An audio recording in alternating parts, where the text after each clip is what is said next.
Welcome to My Tech Opinion, Episode 9. My name is Phil Edwards and I'm in Melbourne, and I'll be joined in a moment by my regular co-host, Shane Johnston in Perth.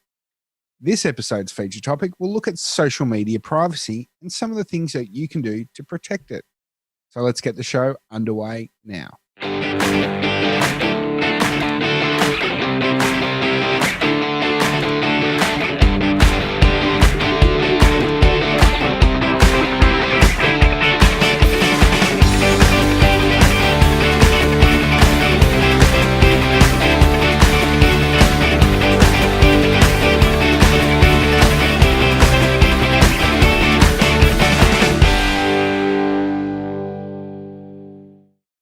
And welcome back to My Tech Opinion, Episode 9 in Melbourne. My name is Phil Edwards, and in Perth, I'm joined by Shane Johnston. Hi, Shane. How are you? Hey, Phil. Doing well. Yourself?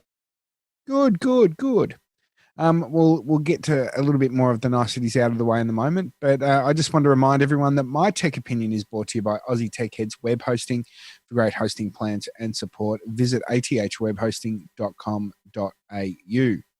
For those who haven't caught the show before, My Tech Opinion covers off briefly in the latest in tech news, and then we'll have a look at a feature topic every episode. And it's not just us. Where possible, we'll have guests to join us and take part that give us a bit of a deeper understanding in the topic. That said, this week's feature topic is social media privacy and settings that you can change and manage. Before we dive into that, we'll just say hi, we'll expand on our little hi from before. How have you been, Shane? I've been well, which is a good thing lately. Good. And just trying to organise, I don't know how much I've already told people, but I'm trying to organise a trip to your part of the world later in the year. And and then, I'm also, the main reason, other than to see you, obviously, is to also go is also to go to the AFL Grand Final. But that is proving to be a little bit more problematic than I thought, trying to get tickets to a stupid football game. But yeah, they're pretty well sought after, and that's the problem. So they can ask almost whatever they want for them. Yeah, and there's all these anti scalping laws, and so they do this authorized scalping. Yeah, where they package it with a breakfast. Yep. And then charge you twice as much for them. Yeah. So you end up paying $2,000 to go to a football game that you normally pay $15 for, and you have a breakfast that you probably normally pay about $10-15 for at Macca's. And it's still pretty good, though, I have to say. Have you been? Have you? I haven't been to the breakfast, but I've been to I went to 4 grand finals in a row. It was a small fortune, I can tell you that. Would have been, yeah, because you're an unfortunate Hawthorn supporter, aren't you? Yeah, unfortunately. So, unfortunately, I got to see my team win 3 premierships in a row. So, it was really tough. Yeah, but West Coast, they've won. Really tough. They've won 3. Not in a row, though. No, we like to give other teams a chance. We don't like to hog the limelight like Hawthorn and I think Brisbane. They did a 3-peat. Yes, Brisbane did, and there's other teams have done it well and truly years ago. So, but no, it's all good. It's all good fun in war. Yep. Well, good luck with the organisation of the trip, and hopefully you get all the finer details sorted out on that. Yeah, and there's a couple of other things that I want to do that actually I'll talk to you offline about because you're the TV show guru. Okay, cool. We can do that. So what else?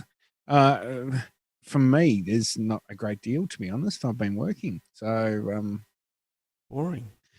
Yeah, it is. It's not that exciting.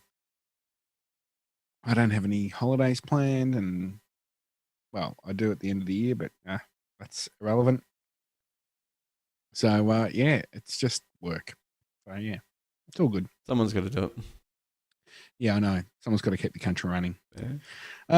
That said, we might as well jump into the program. Before we dive, though, into our hot topic, let's have a quick look at the latest in tech news.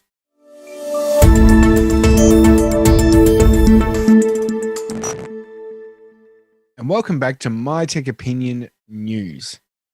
Following up from our last episode, NBN have updated their rollout plan with hybrid fiber coax, if I could actually say that properly, connections and more fiber to the curb.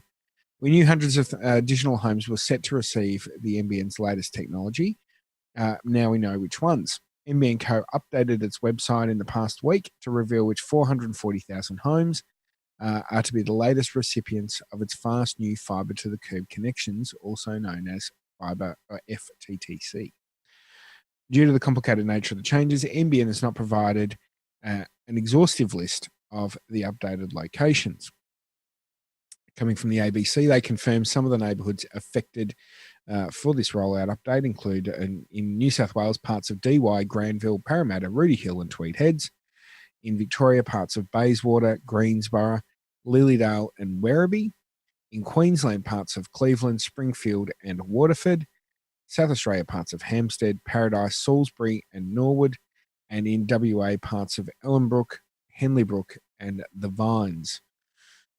Close NBN watchers have also identified more changes. So I think this is a positive move, Shane. Definitely. Sorry, go on. I'm going to say, yeah, definitely, because obviously the fibre to the curb's a better technology. There's guaranteed, higher speeds, and it's got the ability to kind of even future-proof it and bump it up to close to 1 gig speeds based on the sort of more amount of research I've done. Yeah. But yeah, no, those, especially the WA suburbs, they look pretty interesting. No, that's good. What they're saying is that there are some what they're calling infill suburbs. So where they might have been a new addition to an existing suburb, have got a new estate in there, where the rest of the suburb had hybrid fibre coax, rather than pushing them on fibre to the node, they're moving them to fibre to the curb. The other option is that they've assessed the network in that area, gone the network's beyond repair. So rather than rolling out new HFC, they'll just transition to the new technology. Looking at the Whirlpool forum, some of the people that I have seen who have started connecting to fibre to the curb, because it's only been really active for about 3 weeks at the time of recording this, is that the transitions they've got are going really well. 1 or 2 people might have issues, but they're working on that. So I actually spoke to, because I'm due to get fibre to the curb in about 5 weeks' time. That you're counting? No, I'm not counting at all. But I spoke to an ISP yesterday because I want to do a transition when I get NBN, and they were telling me about the different service classes of the properties. So and I'm not going to get these right, of course. So the provider will get updated when the NBN connection is ready to go, and it will give you a service class for your premises. And I think it's something along the lines of service class 30 means that the NBN network is available to your area, but major works need to be done on your property. Service class 31 is ready, and some minor works need to be done on your property. And service class 32 is self-install. So no additional work needs to be done, and you're ready to go. So I'm looking forward to. I'm hoping that I am a service class 32 or the equivalent, whatever the correct one is, so that the modem can be sent out to me and I can plug it in and off we go. If they tell me that it's going to be, I have to have works done, I'll probably pop a blood vessel in my head or something like that. So I've only waited 10 years. We all. Yeah. So a couple of questions. You've Sure. mentioned previously that you were actually going to investigate getting fibre to the premises because you're rebuilding your house, all that kind of stuff. Given Yep. the what seems to be positive news about the speeds that fibre to the curb is actually giving people, are you still going to bother with that? Yes, I am. For if I was staying where we are, we weren't touching a house, I wouldn't. However, the reason why I'm going to investigate it is because when we knock the house down and rebuild it, they will have to take out the leading conduit that supplies the copper to the house as it is. And I would have to pay for that to be replaced regardless. Like that is a given, whether, regardless of whatever cable it is, I have to pay for it to be put back in. So my argument is that if that's the case, what is the cost going to be to upgrade that to fiber to the premises, considering we've got to do the hard work anyway? Mm-hmm. Because the whole point of fiber to the curb was so that they don't have to dig up your front yard. Well, guess what? I'm going to have to do it regardless. So let's find out. Yep. Now, what I'm seeing coming in from some reports from overseas, and I think that in other countries, fiber to the curb is called fiber to the distribution point. Yep. So you might see FTTDB or no DP. It is the same as FTTC. Yep. And I think it's in New Zealand. What a company's doing is they're actually offering an upgrade as part of the standard contract. Now you might pay a little bit more for that, but the costs of upgrading it is absorbed.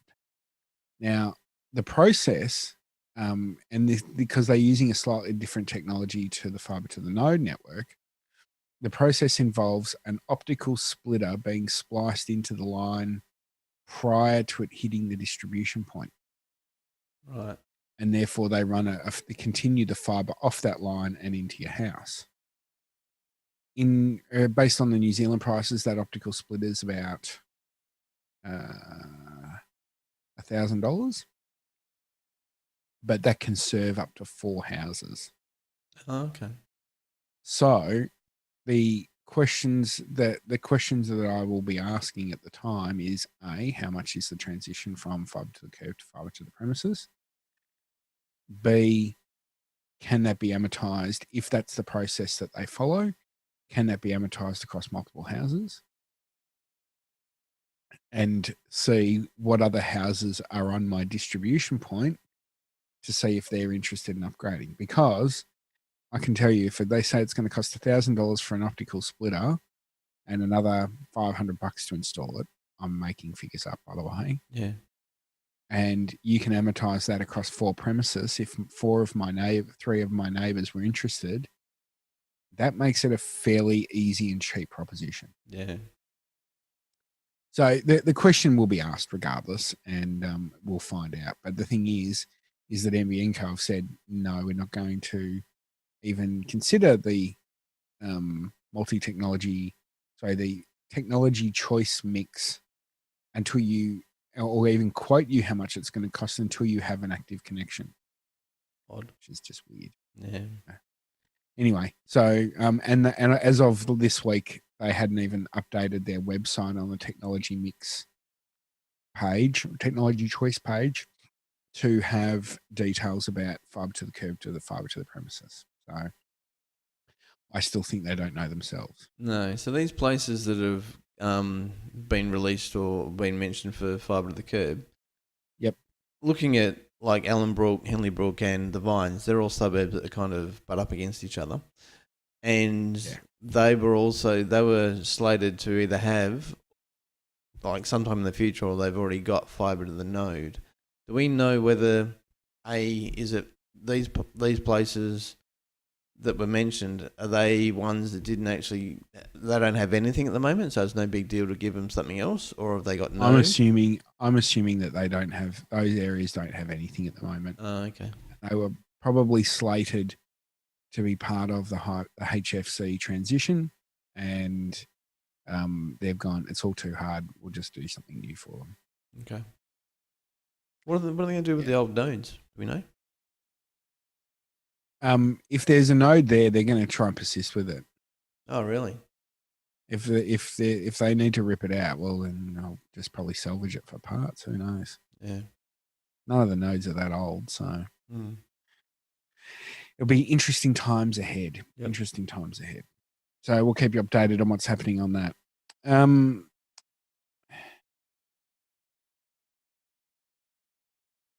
And our next story is Amazon's expanding their Echo products in the Australian market.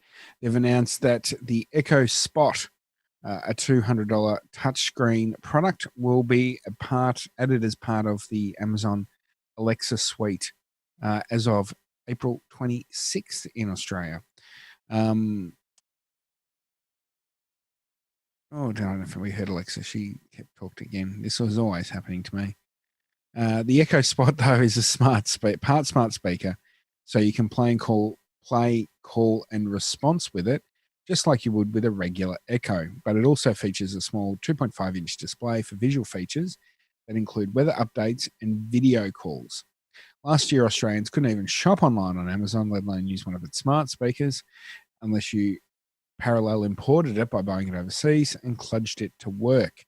But Amazon launched its Australian site in late December 2017, and since 2018, it's launched its 3 Echo devices, the Echo, the Plus, and the pint-sized Dot. Now we have Spot. So here are the basic features for Australian users. The American watchers or listeners to this podcast will know about already. 4 built-in microphones with noise cancelling and far-field technology to hear your commands, front-facing camera and video calling, 2.5-inch round display, built-in 2-watt speaker, or you can connect it to your normal speakers via Bluetooth or 3.5mm aux feed, and it's compatible with smart home devices including Philips Hue, LifeX, Arlo, Ring, and Telstra Smart Home, and Wemo as well. But the real difference compared to the standard Echo is the screen. And while it does boost the experience, it's not something you watch TV shows or anything on. Now you can also make video calls from it, but from what I can tell, you can only call other Echo Spot or people that use the Alexa app on their mobile device. And I just said the A word. I wonder if something will speak. Anyway, so yeah, look, it's interesting. I think it's good that Amazon are increasing their product range in Australia. We talked on our last episode to Adam Turner, who has 3 smart assistants, being the HomePod, the Mini, the Google Home, and an Alexa. And I think we're all in agreement that the Google was the better product. There she goes again.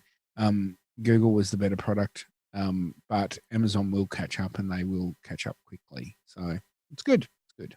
Yeah, but even when Amazon catch up, their main focus is shopping, and they do some sort of home automation kind of stuff. But I mean, Google probably has the 1 second. yeah. Alexa, stop. I was going to say, how did she hear me? But She can hear me. I think, I mean, Google seems to have the better broad kind of abilities. Like, yeah, it can do the shopping stuff. It can do your home automation. It can just give you information about stuff. I think the thing is that we haven't quite got to the point in Australia where Amazon has that ubiquitous service. Yep. We were talking on my other program, Geeks Interrupted, about the fact that Amazon has about 100 million Prime subscribers who pay around $100 a year to access to that service. In America, though, you can buy everything off Amazon. You do your grocery shopping, you do this, you do that. And they've even got the products, which is the Echo. No, not the Echo. It's the Amazon Dot, I think it is. Yep. And it's a little button that you can put on your, in your laundry, in your kitchen, wherever. So you might have a button that says Tide Pods, not for eating, but you have it next to your washing machine. So when you're down to only 1 or 2 washing detergent pods left, you press the button and it will automatically order a renewed supply for you, or add it onto a list so that when you go to check out, it sends it out to you.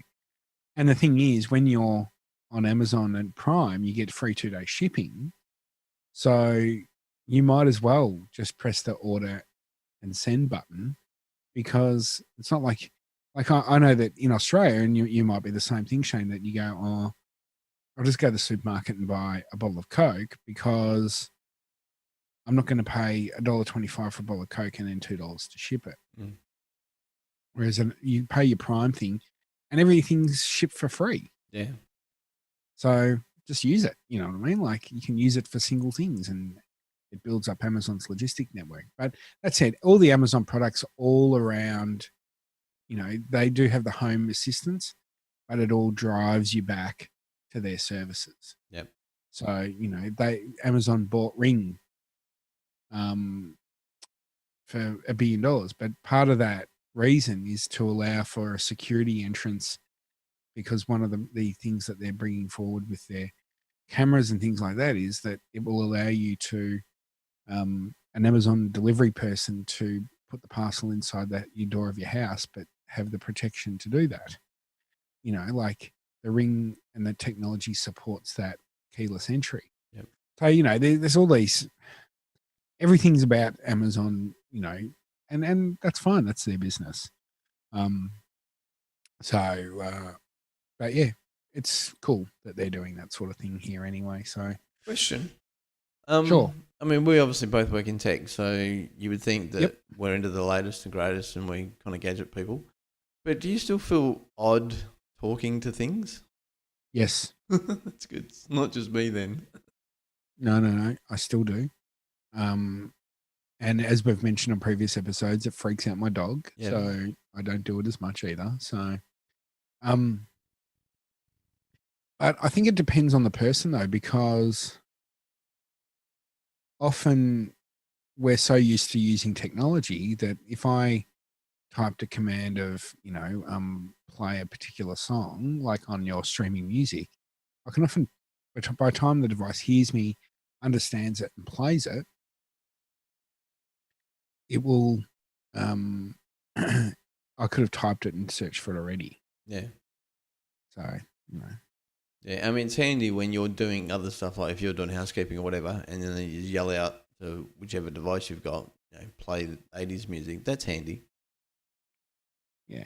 There's things like, and we'll see if this does that, and people in the background probably won't hear it, but hey, Google, play the My Tech Opinion podcast. See what it says. No, not this one. Sorry, I can't play the My Tech Opinion podcast yet. Oh. That No. didn't work. No. Hey, Google, play the Geeks Interrupted podcast. I sure did it on my other show. All right, playing the latest episode of Geeks Interrupted. Oh. Google's next Australian HQ. Favoritism. Amazon Prime members and the Crown's gender pay Google, gap, stop. episode 240. Okay, there you go. We have to fix that. Wow. That's embarrassing. Whoops. Google, stop. Stop. I mean, I don't mind the odd, you know, cross One second. promotion. Google, stop. Google, stop. Hey, Google, stop. Right. Yeah. I should charge you for that Okay. advertising. Yeah, I know. Well, that's embarrassing. Oh, well. Anyway, let's. That's actually an improvement because when I've done it, she hasn't even understood me. Oh, there you go. So it's getting there though. Mm. Well, that's our job for the week, to get the My Tech Opinion podcast onto the Google Home thing. Wonder why it comes up. I'll have to do some research into that. If anyone knows why it does that, is it because the other podcast is in through a different feed service or something like that? Send us an email, mytechopinion@prosumerit.com. There you go. And hopefully we get an answer from our listeners as well. Yeah. I think that's it for the news. Yeah. Good place to good note to end on. Yeah, I know. Because we're going to get into our feature topic. We're going to do a long form topic. And guess what, Shane? We don't do long form topics on Geeks Interrupted. So this is a unique thing for our particular show. Yeah, right. See, talk it up. Yeah, no. I don't think you can dig yourself out of this one. No, it's all good. We're going to take a very short break on My Tech Opinion. We'll be back with more after this.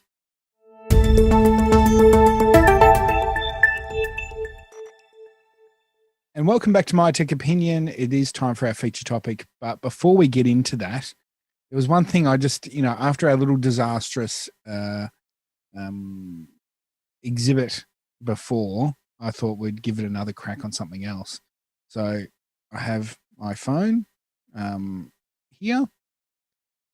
If it wants to actually, I pressed the wrong button. There we go. My phone, it's turned on. Hey Siri, play the My Tech Opinion podcast.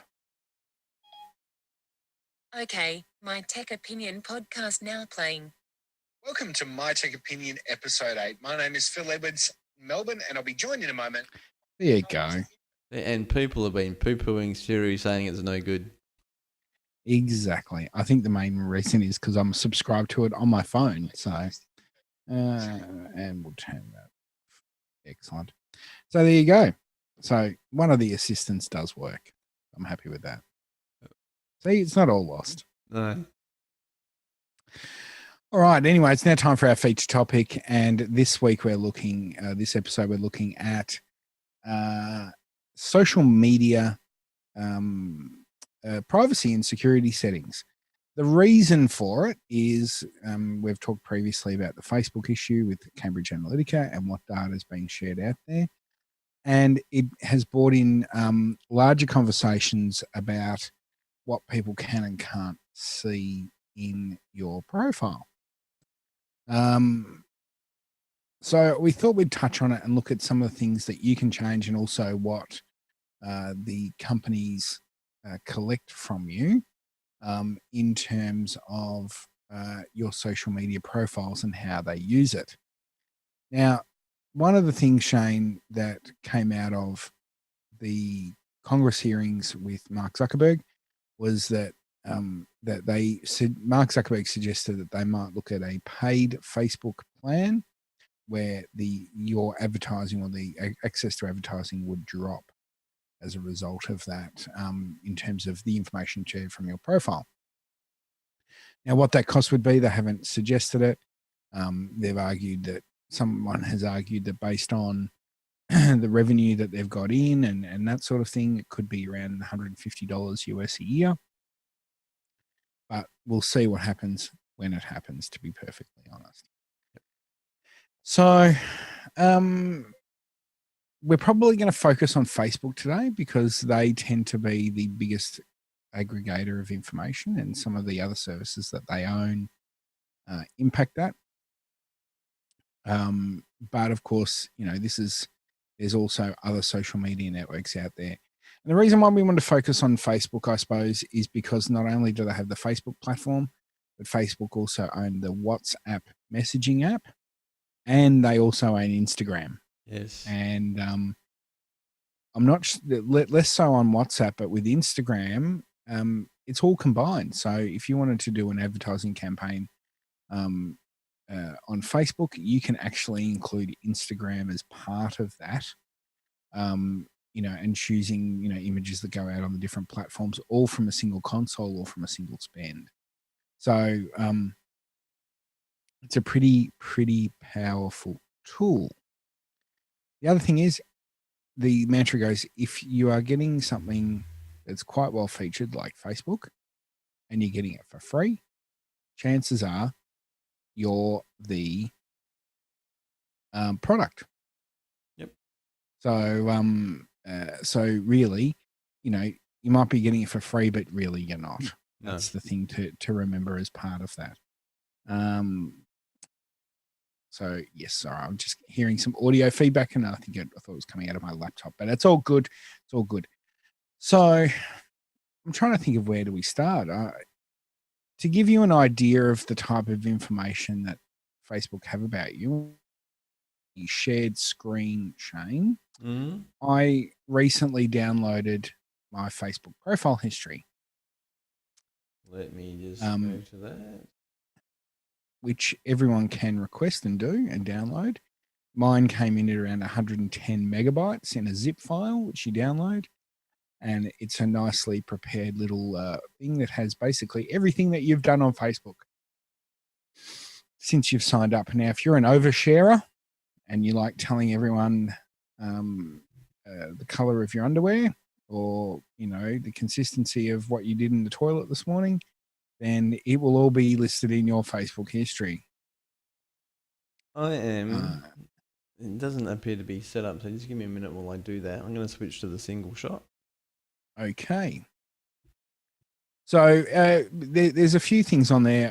There's some of it I'm not going to show you, obviously, because my private details. Not that I have a lot to hide anyway, but it does show you quite a bit of information on there. We're going to stop. How about that? That's okay.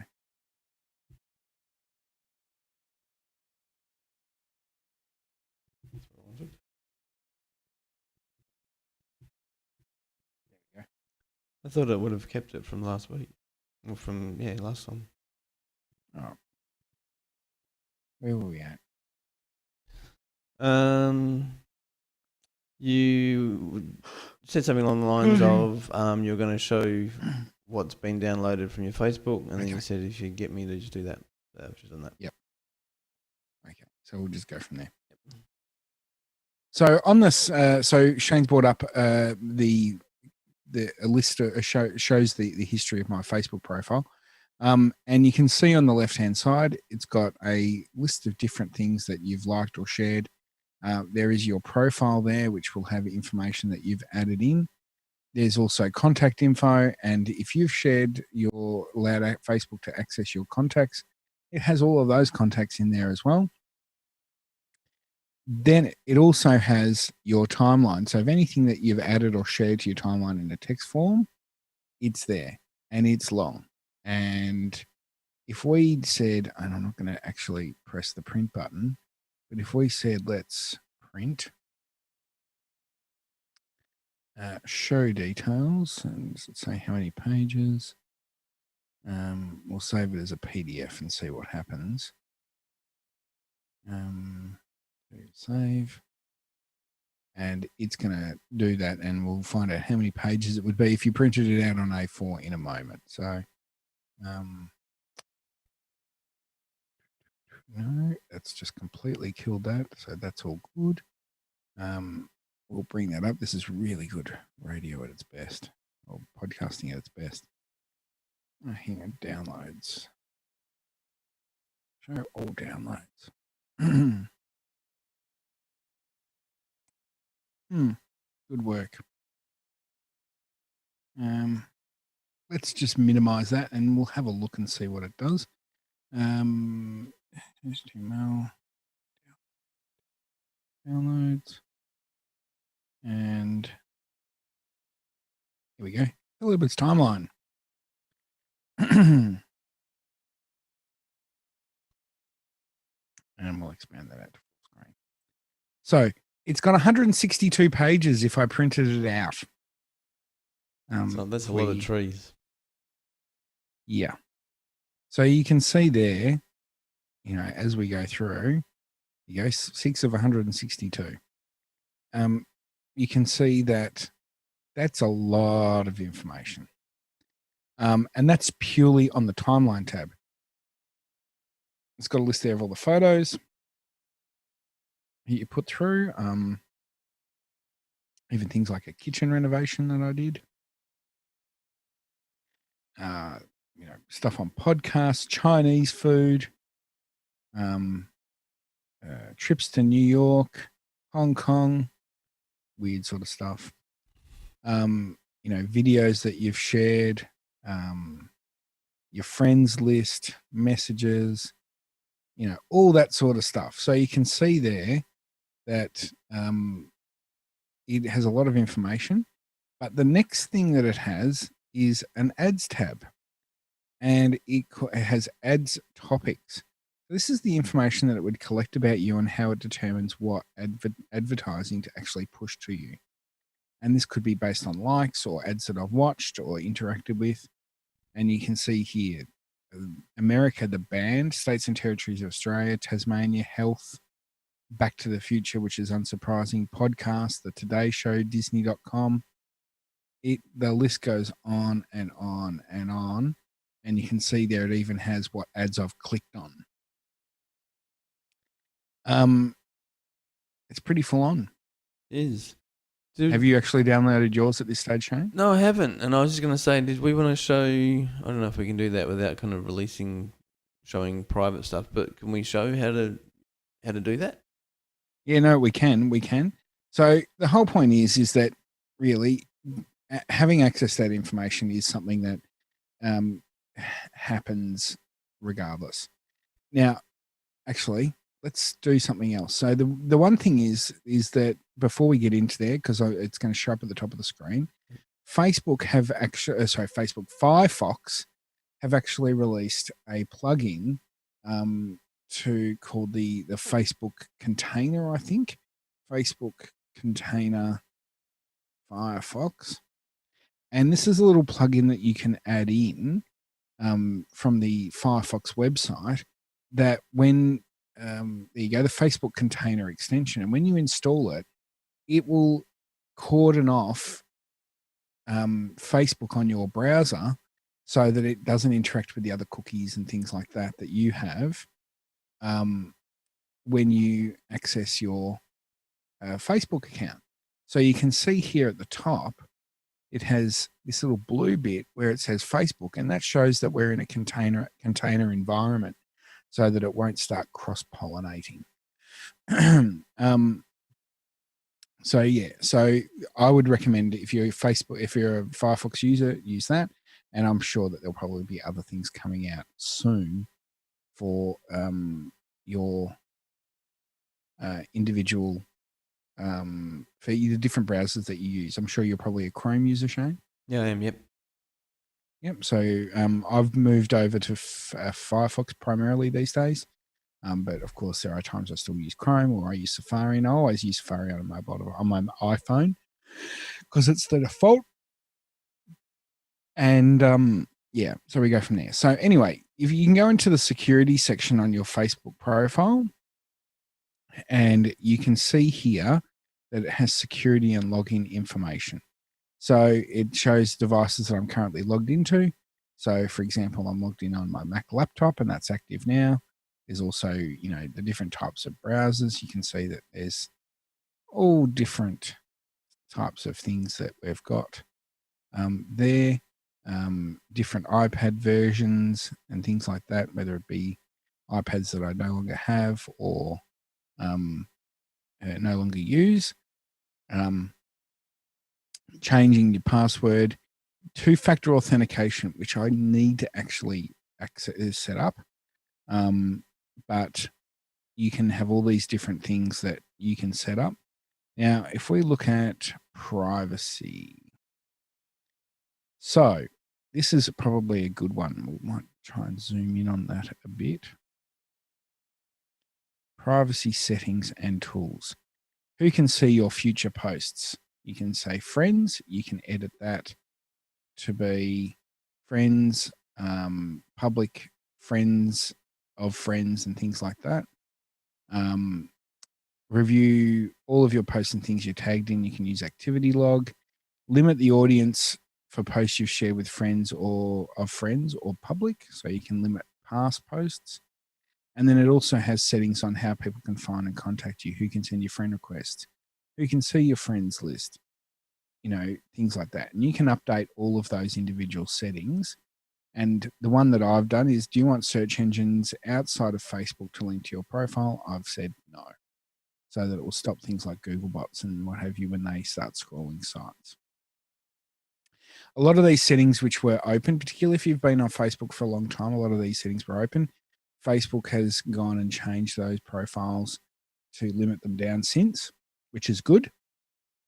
But it's worthwhile checking your privacy and post settings on a regular basis, so that you can make sure that the information that you want to see is out there. I've been in a situation, not personally, but I've been a witness to a situation where I've effectively seen a marriage break up on Facebook, and people were throwing posts to each other, and I personally would have been locking that stuff down very quickly. So, there's little things like that. Question or comment? Sure. I don't know if it's the same on the web page, but I believe that every time that Facebook updates the mobile phone app, it resets the security settings. So, like you said, it's worth checking it every now and again, just in case that happens as a result of an Yes. update. I'm not sure if that's the case, but you're absolutely right. You should just check it regularly anyway. The other one is face recognition. Do you want to be able to recognize? Does you want Facebook to automatically try and recognize you in photos? I would say a big no on that. That's just my personal opinion. How are you ever going to be discovered, Phil? I know. And then there's all things like you can manage your blocking list. So things like blocking users, blocking messages, app invites, and things like that. So it's worthwhile having a look at that. And then there's other things that you can do as part of that. So I recommend comprehensively looking through your settings. You can see there even notification settings, but that's not really a privacy thing. That's about what information you get pushed. So I suppose that this is not a comprehensive view of all the things that you can change in Facebook, but it is. I think that the message we're saying is check those settings, understand what they are. You can do YouTube searches, Google searches, and people will go through and explain in detail exactly what those individual things actually mean to you and whether you want people to come out. The short answer is if you don't want to be found on social media or you don't want your privacy what's the word, exposed, the best option really out of all the different things, the best option is don't have a social media account. But that's not always viable. So in my personal case, with doing my tech opinion and doing my other radio things and a few other things like that, I need to be able to be on top of those accounts. So I need to have a Facebook account, and I tend to try and not post a lot of information to that Facebook account either. So, but it's there so that I can get access to those various things. Because what happens is that Facebook will go through all of the things that you click on, all of the things that you like, the autoplay videos and all that sort of stuff, and they start building that profile to sell you to advertisers. So we might have a look at something to give people an idea of what you can do. While you're looking for that, the whole, being discovered and allowing services like Facebook and Google to know things about you isn't necessarily a bad thing either, especially around the advertising. I mean, in my case, if I'm going to get advertising, I'd rather be getting adverts about stuff I'm interested in rather than random stuff that doesn't interest me at all. Absolutely. I mean, then you're right, Shane. There's a positive side of that and what you can actually do. So, you may want that targeted advertising. You may not want someone to push to you, certain things that doesn't interest you. So this can actually help in as well. Now, excuse me. As we've said, I'm involved in the 3WBC community radio station, and we could, for example, do something like boosting a post. So we will say, let's have a look. Let's just choose a random one of something that we've posted. We'll say here's a throwback Thursday or whatever it was. So what we can do is when we go to do the post, we can go, all right, desktop news feed, what it's going to look like on a mobile news feed, that sort of thing. And then we can choose people that we want to choose through targeting, and you can get an idea here. We want to go, all people between 18 and 65 plus years old.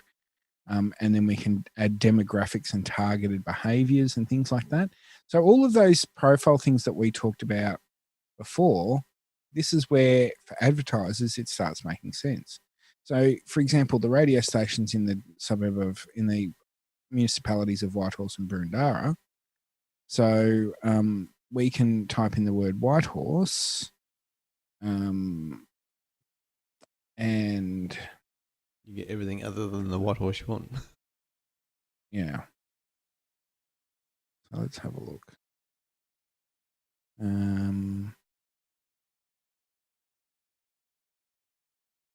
We'll type in Box Hill. Interest Melbourne.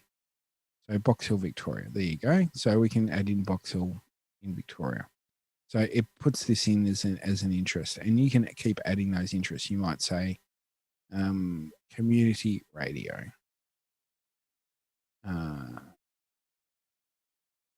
then you've got different types of community, but we'll just say radio. So there you go. So and then once you start defining those interests, it will actually give you a potential reach there. And then you can push it out to people who like your page,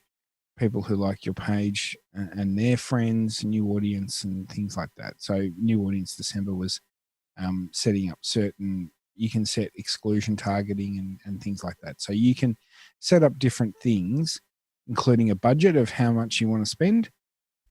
So, and this shows how cheap it can be. If we said, all right, we're prepared to spend $100, our message would get to,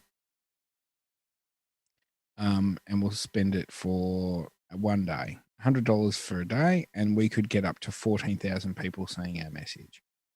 So, we do it for 14 days, 650 to 2,000 people per day. So you can see there how it adds and changes all of those different things to try and boost that post and how you can target it. And I suppose the point that we're saying, we're not going to actually do that promotion because it's not a very good one. Hang on. I'm going to cancel that promotion. But the point is that when you then look at all of these different things that you've looked at in terms of your ads and your interests, it then starts profiling based on this information and starts pushing it out. So you can see how that advertising works and what it does. Question. But sure. Sorry. Because I've been kind of looking at this sort of stuff, obviously for this show. Yep. I'm guessing at some point it'll either ask me for credit card details, or I should have put credit card details in prior, or how does that work? Yeah. So at the bottom of that particular page, which we didn't show, was that it had a payment setting. So because I've done some stuff on this before through the radio station where I've paid for it and been reimbursed, is that my credit card's saved in there already. Okay. So it's already got that payment. So if you go into you might not want to show your credit card number. I know it won't show the whole thing anyway, so that's fine. So if we go to settings, and then you go payments. Oh, yeah, look at that. So when that decides to load, as it will, so there you go, don't have any payments activity, and it's saying that the credit card I had in there has actually expired. So that shows how long since I've actually paid for anything. Yeah. Promoting posts on Facebook.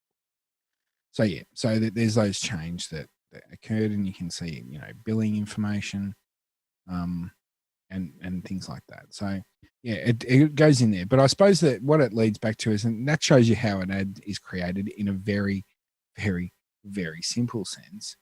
But the point is that it shows the type of information that can be garnered for that particular thing.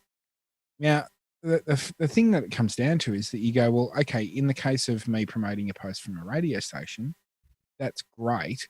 Might as well go back to a two-shot now, Shane, by the way. Yep.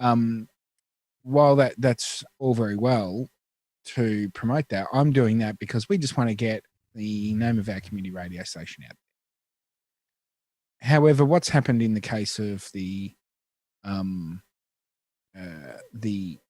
US federal election is that they've gone through people who might like Donald Trump or they might like certain causes. They've targeted that, created false information or made out information worse than it actually is. And say the term fake news. Yeah.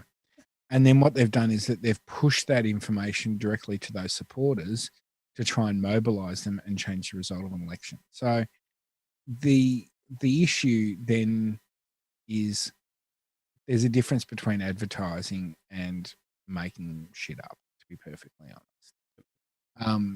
And where does the line get drawn? And then you're using the information that you're using to create that sense of fervor is where it's, like people, they're not pushing information out to try and give you a fair and balanced opinion. They're pushing information out to try and make you even more fervent against a particular cause than you might already be. Yep. And look, it's smart politicking, to be perfectly honest, but it's the problem is that we're in a situation that people, and this is going to sound a really weird segue, but in the Banking Royal Commission, the Fair Work Commissioner, so someone in charge of a government entity, provided evidence that she had been given bad financial advice by a financial advisor. And the comment that sort of struck home for me was she said, I'm a person who has is well educated in a high paying, not a high paying role, but in an affluent role. And had I was in a situation where I could make it, I nearly got duped and I could make a choice of where to put my money, and it could have cost her a fortune.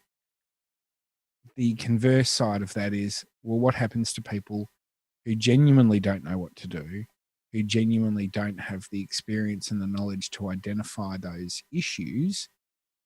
What hope have they got when they go and see a financial advisor who's going to, push them to products that they sell rather than the best actual investment option for them? Yep. And that where that relates to what we're discussing here is saying, well, okay, should you automatically trust that if you see a news source come up on Facebook, should you trust that it's a legitimate news source? Like, do you go, yep, it's fine because it's on Facebook?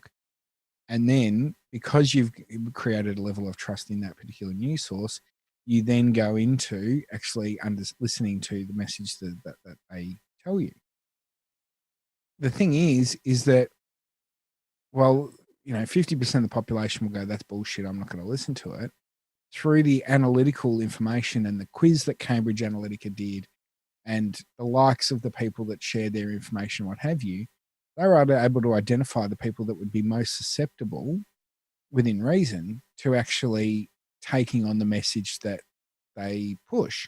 So not necessarily Cambridge Analytica, but they can go, well, we've identified, 20 million people who will actually believe what you tell them about Donald Trump, put that out sell that to an organization who then create the fake news and then push it out directly to those targeting those individuals so that it can influence that product. So that's where the concern is. So that's why you should be careful about what information you share, and particularly what apps you take a part of. Now, the thing is, Facebook have changed their policies prior to this Cambridge Analytica issue. The damage had already been done in terms of what information that they'd collected, and they made assurances that they deleted it, but they hadn't. Now, Facebook had made changes. They're going to make further changes into the security of your profile so that they can try and stop it happening again. But it shows that you need to be careful about what permissions that you give apps on your Facebook profile. And because if they can target that information, it can create that impact. There was a report coming through that in some parts of Southeast Asia, that 20% or 30% of users, the internet for them is Facebook. Yep. So they don't go to trusted news sources. They don't go to this, they don't go to that. Facebook is their source of information. Yep. And so when you take into account the misinformation, the targeted advertising, I mean, really, like in America, they influenced an election. They didn't fix the election. They influenced the voting behavior. I mean, that's always needs to be clearly defined. Yep. But in Southeast Asia, what's stopping them from doing a military, like influencing a military coup, destabilizing the region? There isn't anything. No. So look, it's a real concern, and you know, people need to be aware of what information you're putting on there, what information that you're sharing, and you know, going into your settings and making sure that things aren't shared that way and things like that. Now, you might want to do that. That's your choice, but keep an eye on it. Yep, absolutely. Is there anything you wanted to add to that part of the conversation? There is. It's probably a little off topic. Yep. But when you sort of were talking about the trusted news sources, and Adam Turner kind of even touched on this himself in last episode. Yep. Every news source every person, every organisation is going to have a political bias one way or the other, and you just need to be aware of that. And if it aligns with your political persuasion anyway, then well and good. If it doesn't, well then you need to take the appropriate action. And I think you've touched on that right topic there, Shane. Is that traditional news sources should, and we'll say should, they and we'll use print as probably a clearer example. Traditional news sources will present the news, and they will say these are the facts, and then in print they will have an editorial piece, so that they will put a piece forward that says we believe that so and so has stuffed up, or so and so should be elected, or what have you. But when you read that editorial, you know that it has an opinion-based slant in it, as opposed to the news section, which you expect to be fair and reasonable. The problem with the internet and the way that people push things is that they're pushing opinion as news. Yep. So it needs to be, people need to change the way that they read news and understand that anything could have a bias to it. The person that's made the most money out of this sort of thing, weirdly enough, is Rupert Murdoch. He and his former lieutenant Roger Ailes learned very quickly that if you position the Fox News channel on TV in the United States as an outlet that does favor conservatives, you're getting the heartland of Middle America, which is, you know, the red states down the center. You hear them talk about the red states. That's usually right down the Midwest. That will make them a lot of money because they sit at home and watch a lot of TV. Yeah. And they can mobilize them. Whereas they're like, well, we're not going to touch the East and West Coast markets, which are liberal thinkers and what have you. And that, you know, that works for them. And on top of that, they're the people that voted for Donald Trump. Mm-hmm. You know, if you look at the separation of things like that, all the numbers game. We're talking about American politics and Facebook security, but the point is that people need to understand what their data is actually being used for. You know, and there was suggestions that even that same sort of data was offered during the Australian federal election in 2016 as well. So, yeah, it's an interesting world we live in. Yep. So back on the topic. Yes, absolutely. What thing? I mean, we've gone through the settings of Facebook, and the same kind of rules apply with the other social media sites, whether they be Instagram.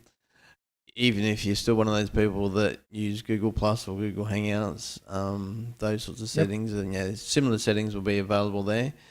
I guess at the end of the day, the first thing that people kind of need to make an assessment or a judgment on is whether this bothers them. I mean, if they're just, Mary down the street that has a Facebook account just to keep in touch with family members, she's probably not going to be as bothered by someone who's a celebrity or a high profile business person, that kind of thing.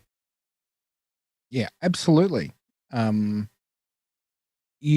need to make that decision on what you share. The other side of that situation is that you then look at, I think we've just got to be mindful about that. I think, and we're going to talk about network security in our next episode, but you've got to look at personal security. And everyone would if you're walking down the street, if you're a 15-year-old girl walking down the street after school and someone said, "Would you like to get in the car? I can give you a lift home." Your mum said, "I'm here to pick you up." The girl is going to go, "I don't know who you are. No, I'm not going to do that." Yep. But she might go home, jump on the internet and talk to some random people.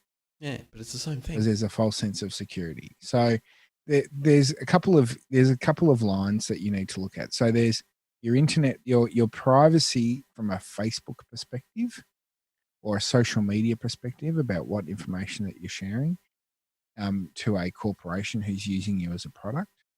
There's your personal privacy about what information that you're using to share to other individuals as well. And then there's obviously your own general security for your website access and things like that. Because the fact is that when you're looking at your privacy as a generic term, not only is it about how you're used as a product, but if you look at some of the questions that sites will use as a form of multi-factor. So what's the name of your first dog? What's your mother's maiden name? That sort of thing. That information could be handed over as part of a conversation. What's your favorite sports team? Yep. So, if from our conversations that we've had on the show, Shane, your favorite sports team is the West Coast Eagles. May not be, but for the purposes of this discussion, we'll say that it is. We know mine's Hawthorn. So there's a good chance that I've used that as an answer as one of those questions. Yep. And that can go as a way for people to actually accessing your account. So the type of information that's shared not only impacts your privacy as an individual, but it can also be used as a data aggregation technique to try and potentially hack into your account. Yeah. Because they're getting the right information and then they're able to use that to reset your password. So it's doing things like multi-factor authentication on your accounts as well, looking at all that information because data harvesting is a concern. And yeah, I know it's like, you go, well, how does it all link? But it does all link. That's the thing. Like using the same password on every single online account you've got, which I have been guilty of in the past. I will be the first to admit that. Yep. And I'm sure you probably have as well. Yeah. That, you look at it and I think, I work professionally in IT security and I look at some of the case studies of what they're doing to gain that access to that information and go, okay, I really not need to now start going and looking at what options are out there. I use 1Password. You use KeyPass, is that right? Right. Yeah. And then there's LastPass, and there's all these different things around. Use one of them, create randomly generated passwords. You can push them through them on your phone because if the minute someone gets access to your information and you use that same password, they can set up bots to start trying to log into other accounts and get your information. I've had my iTunes account hacked in the past and I had like $100 worth of iTunes credit sitting on there and it all got spent on some stupid frigging game. Oh, right. Now, Apple went, we're noticing weird activity on your account. And I went, yeah, it is. And they went, okay, fraudulent, change your password. And they refunded me the credit. But not they've done that as a PR goodwill thing. Yep. Not every company will do that. It's only because they know that you're a fanboy. Yeah, probably. I did walk into an Apple store once and the guy knew me by name. That's scary. Yeah. But anyway, yeah, weird. But I suppose the point is that these privacy settings and how you share your information and what information people collect on you, they can be used for good and they can be used for evil at the same time. Yeah. Um, I just want Keep to, going. yeah, I was going to say, and we might kind of cover this in more depth, but I wanted to, while we kind of mentioned it in relation to what we should share and all that kind of stuff. Yeah. It's probably not a good idea to, although I'm guilty of it because I've done it like recently. Probably not a good idea to put things on there like, you know, upcoming holidays or the fact that you are away, that kind of things. Not a good idea to include personal information on your profile that doesn't really need to be there, like mobile phone numbers. People can even get information based on, you know, the school that you went to, where you work, that kind of thing. And there was one other thing that I wanted to mention that it has just gone from me. I think it was. No, it's gone. It'll come back to me at 3 o'clock in the morning. That's okay. So, look, in short, and this is on specifically on Facebook. Digital Trends have given 5 tips for Facebook security. Number 1, download your data. If you're worried about what data you have floating around there, download it, which I showed you an example of my Facebook profile before. And it gives you an archive of every piece of activity that you've posted on Facebook, including messages you've sent and which ads you've clicked on. Remember, if you want to go and change those settings as well, in the back end, it says you can change your settings so that it happens to every post from now on. But the other side of it is you can also make it retroactive, so it can backdate over existing posts as well. Yep. Changing your privacy settings, which we've already covered off on. Check your privacy settings, understand what they mean. Change your timeline and tagging settings, which we touched on. Change who can see the posts that you share. What are the default settings? I only show things with friends. The other thing that you can also do for professional reasons as well, or just because you like accruing Facebook friends, you have a lot of people you don't actually know on your list. You can also create groups within Facebook. So you can go, I want, the post about my holiday to only be seen by this group of my friends list. So you can even have that, granular setting as well. Check and delete apps. So it's what apps have access to your account. The good thing is that Facebook are also going to be helping manage that as well. And I think if you haven't accessed an app within a certain period of time, they will remove its access automatically from your account. 3 months, yep. Yep, which is good because things like, Farmville, and things like that can have access, and have a look at what those apps are. Kill them if you don't need them. Spend time going through it. And I suppose a really good example, and before we go into that, the last option it said, which we talked about before, is get off Facebook is a tip. Just stop. Which is not a bad idea. They recommend when you're dealing with your own personal financial affairs, when you're dealing with your home insurance, those sort of things, that once a year you should sit down, particularly when it comes to renewal time, and actually go through exactly what you're paying and review it. Contact a few insurers, get quotes. Are you getting the best deal? Find out if it's actually working for you. Renegotiate your home loan if you've got a home loan. Those sort of things. You should be doing exactly the same thing with your Facebook account. Set aside some time once every few months or once a year at the bare minimum, and actually go, I'm going to spend the time to go into my settings, and actually look and see what you're actually putting on there. Same goes for Instagram, Twitter, Vero, what other social medias? Snapchat, things MySpace. like that. MySpace. There's only Tom in the corner there by himself. Yeah. But so you do those sort of things. The other thing that I also recommend from a personal privacy, unless I specifically want to share my location, Or, for example, if I'm doing the radio program, I'm happy to share my location. Because if you look up the radio station address, you know where I am.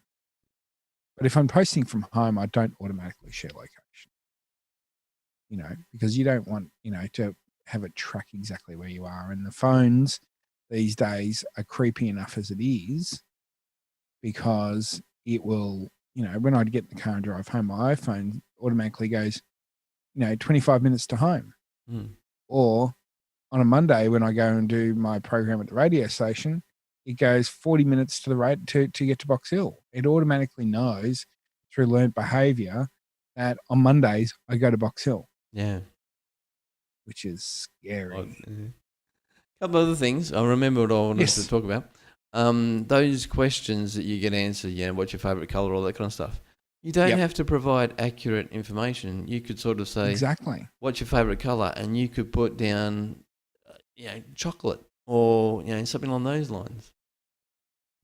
Yeah, absolutely. But remember what the answer you put in is. Yeah, exactly. And then the other one, and I think you've mentioned this before, is because, like it or not, and I'm not in favour of them doing this, but prospective employees or employers, when you're going for a Yep. job, one of the things they do to suss you out as a candidate is they potentially have a look at your social media activity. And Absolutely. if there's photos of you, even if you're in your 30s and there's photos of you as a teenager carrying on like a pork chop, doing things that might be a little bit borderline acceptable, that could affect your your employability down the track. Absolutely. And the scary thing is that the job that I'm currently in, I've been in longer than Facebook has been around. So I've never actually had to go into that worry mode at this stage. Because the thing is that sometimes it's not only about, like, it might be you go out for Saturday night, get on the booze and get a bit drunk, whatever it is. But one of your friends might post that photo and their privacy settings may not be set as well. Yep. So there's things that you can also do is where you can have a setting there that if someone posts on your timeline or, tags you in a post, you can have a setting that will ask you to review that post before it places it on your timeline. Mm-hmm. Because you might say, well, I post my timeline, it's private, but if someone's posted it and it's a fully public post, it might appear on your timeline, but it will still have your name tagged into it. So if you go to someone's profile, it'll just show these public posts. So you really, look at those sort of settings as well and go through that. You can even now on things like Instagram, you can create groups. Snapchat is quite difficult because their interface is completely all over the shop now. Snapchat's, dying a little bit because, in my opinion, because Instagram stories and things like that. Yep. But and Twitter's a different beast altogether. And Twitter's a bit more of a faceless profile because it's not visual. But then you've also got to be mindful about the information that you put on there. So, there's all those things about what you share, who you share it to, and the settings that you've got on there as well. So keep in mind all of those things. Was there anything else you wanted to add into that, Shane? No, I don't believe so. We've done that. We've covered that. No, I think we're good. I think we're done. Cool. If you've got any other tips for people to mind their social media presence as well, send us an email, mytechopinion@prosumeit.com. If you're watching the video, you can see that address at the bottom of the screen. Well, that's it for our feature topic. We might take a very short break and we'll be back after this to say goodbye for this episode 9 of My Tech Opinion. We'll be back in a moment.